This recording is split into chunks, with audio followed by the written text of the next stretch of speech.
توجہ سے سننا میری بات.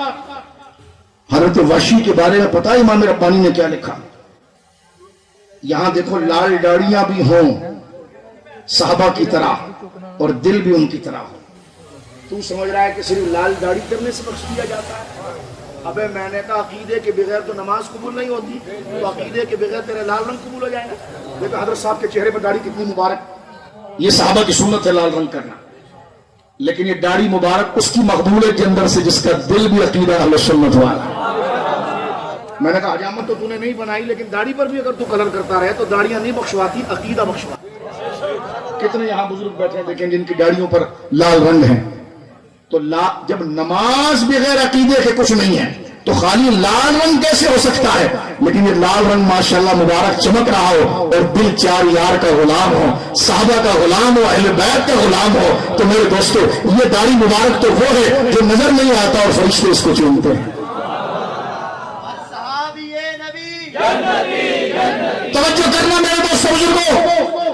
حضرت وحشی کے بارے میں امام ربانی لکھتے ہیں، فرما حضرت وحشی جنہوں نے حضرت حمزہ کو شہید کیا، لیکن جب شرف صحابیت پائے نا، فرما اس مقام پر پہنچے جب تابعین کا سردار اویس قرنی ان کی گرد راہ کو بھی نہ پہنچ سکے. یہ مقام ہے صحابی کا، اور امام ربانی جیسے امام ربانی لفظ ان پر جچتا ہے. خدا امام ربانی بندہ کرے تو دل کے اندر ایک توحید کا نور آیا. سبحان اللہ. سرکار امام ربانی نے فرمایا اویس قرنی حضور کے دور میں تھے، ملنے نہیں گئے. ایسا ہی ہے نا؟ بولو نا، بولو. تم تو ایسا بیٹھو جیسے پورا ٹرک سے ماربل اتارا ہے تم نے. توجہ کرو اور غور سے سنو. تھکے آپ بھی ہم بھی ہیں. یہاں تھکو گے تب مزہ آئے گا وہاں، اور وہاں کا مزہ پتہ ہے کیسا ہے؟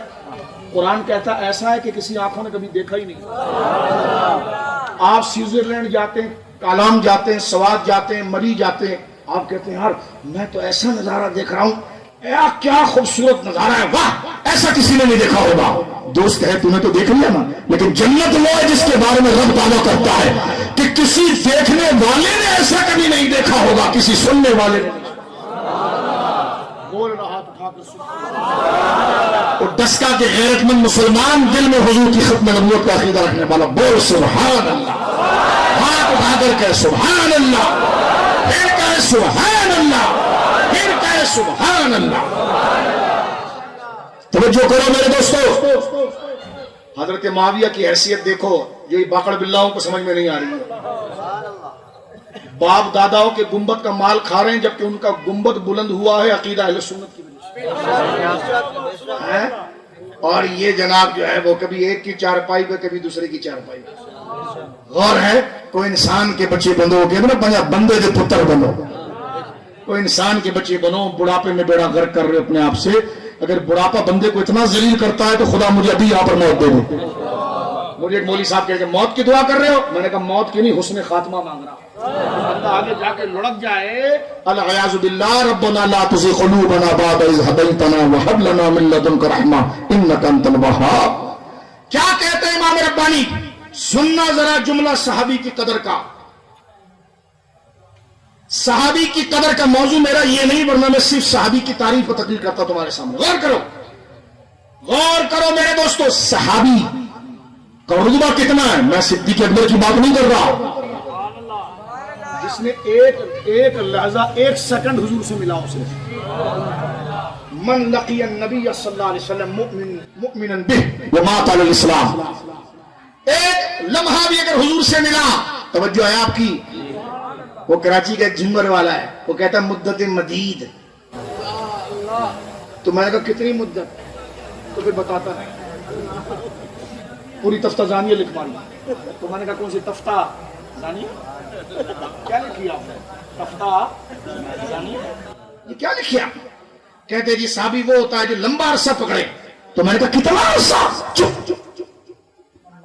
منہاجیوں نے صحابہ کے 11 طبقے بنائے ہیں.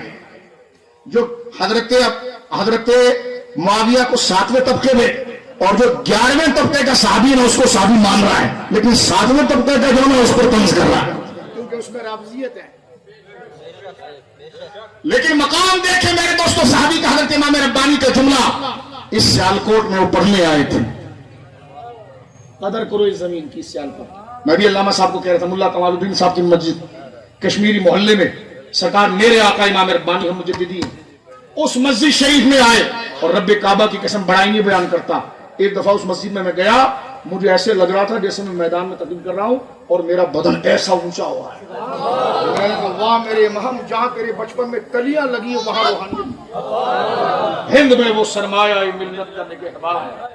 اللہ نے کیا جس کو بر وقت خبردار، حاضر ہوا میں شیخ مجدد کی لحد پر، وہ خاک کے زیر فلک مطلع انوار، اس خاک کے ذروں سے شرمندہ ستارے، اس خاک میں پوشیدہ ہے وہ صاحب اسرار، گردن میں جھکی جس کی جہانگیر کے آگے، جس کی نفس گرم سے گرمی حرار، وہ ہند میں سرمایہ ملت کا نگہبان۔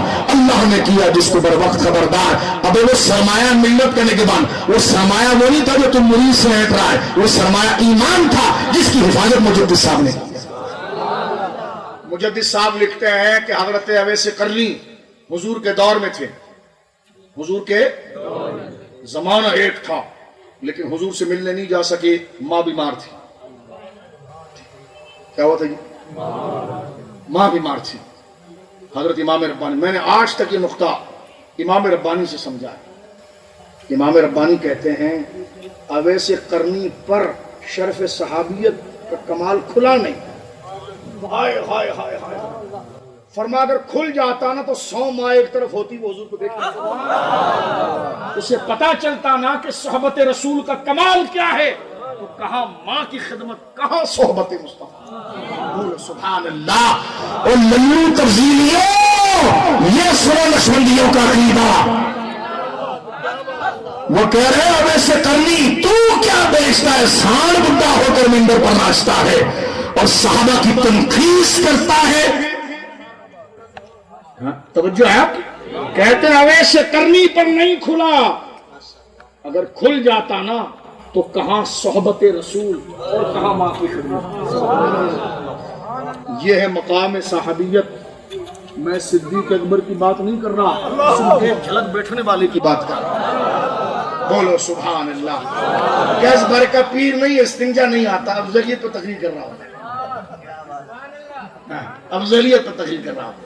اور قوم ایسی دیکھو، ابھی میں نے ڈوڈا شریف کی اسٹیج پہ تقریر کی ہے، ختم نبوت کا انکار یہ بھی ہے کہ پیر سید مولوی جو بھی ہو وہ خلاف شریعت بات کرے اور بندہ کہ میرے ساجی نے کی ہے، میرے پیر نے کی ہے۔ اور پیر استاد کیا ہوتا ہے؟ پیر شریعت ہے، استاد شریعت ہے۔ شریعت کے خلاف اگر کوئی بات کرے گا اسے چارج کیا جائے گا۔ کیوں؟ ختم نبوت کا معنی یہ ہے کہ آنکھ بند کر کے صرف رسول کی بات سنی جائے گی، باقی کسی کی نہیں سنی جائے گی۔ یہ تم نے یہاں پیروں کو نبی بنا رکھا ہے۔